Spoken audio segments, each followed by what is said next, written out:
പാലക്കാട് നമ്മൾ മത്സരിക്കുന്ന സമയത്ത് പ്രൈം മിനിസ്റ്റർ വരുന്നു. അവിടെ പ്രൈം മിനിസ്റ്റർ എന്നോട് ചോദിച്ചു സ്റ്റേജിൽ, ശോഭയുടെ സുഹൃത്തുക്കൾ ഏറ്റവും കൂടുതൽ നിൽക്കുന്നത് ഈ ഗ്രൗണ്ടിൽ ഏത് ഭാഗത്താന്ന് ചോദിച്ചു. ചിലപ്പോൾ അത് അദ്ദേഹം എന്ത് മനസ്സിലുദ്ദേശിച്ചിട്ടാ ചോദിച്ചതെന്ന് പോലും എനിക്കറിയില്ല. അപ്പം ഞാൻ ഒരു കുട്ടിയുടെ കൗതുകത്തോട് കൂടിയിട്ട് എൻ്റെ കൂട്ടുകാർ ഞാൻ വിരൽ ചൂണ്ടി അവരെ കാണിച്ചു കൊടുക്കുന്നു. അവരൊക്കെ ഞെട്ടിപ്പോയി.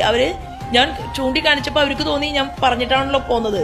അപ്പം എല്ലാവരും അവിടെ എണീറ്റ് നിൽക്കുക. ഞാൻ ഇപ്പോഴും ഓർക്കാണ്, കഴക്കൂട്ടം എനിക്കൊന്നും സമ്മാനമായിട്ട് കൊടുക്കാൻ പറ്റിയില്ല. അതായത് അദ്ദേഹത്തിൻ്റെ കഴുത്തിലൊരു ഷാൾ എനിക്ക് ഇടാൻ പറ്റിയില്ല പരസ്യമായിട്ട്. അപ്പോൾ എനിക്ക് നല്ല സങ്കടം ഉണ്ടായിരുന്നു. അപ്പോൾ ഞാൻ മനസ്സിലിങ്ങനെ സങ്കടപ്പെട്ട് നിൽക്കുമ്പോൾ പ്രൈം മിനിസ്റ്റർ പ്രസംഗം കഴിഞ്ഞ് തിരിച്ചു പോകുമ്പോൾ എന്നെ ഇങ്ങനെ വിളിച്ചു കൈയായിട്ട്.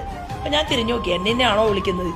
പക്ഷെ എന്നെയാണ് വിളിച്ചത്. അപ്പം ഞാൻ പിന്നിൽ നടന്നുപോയി. അപ്പോൾ നടന്നുപോയ സമയത്ത് എന്നോട് ചോദിച്ചു, ഒരു ഫോട്ടോ എടുക്കണമല്ലേ എന്ന് ചോദിച്ചു. അപ്പം അതൊക്കെ ഒരു വലിയ ഗിഫ്റ്റായിട്ടാണ് ഞാൻ കാണുന്നത്. ഒരൊറ്റ പാർലമെന്റിൽ പോലും ഹോം മിനിസ്റ്റർ കഴിഞ്ഞ തെരഞ്ഞെടുപ്പ് സമയത്ത് അദ്ദേഹത്തിന് എത്താൻ പറ്റിയിട്ടുണ്ടായില്ല, അത്രയും തിരക്കായിരുന്നു. പക്ഷേ എനിക്ക് അദ്ദേഹത്തിൻ്റെ സാന്നിധ്യം ഉണ്ടായി. ആലപ്പുഴയിൽ അദ്ദേഹം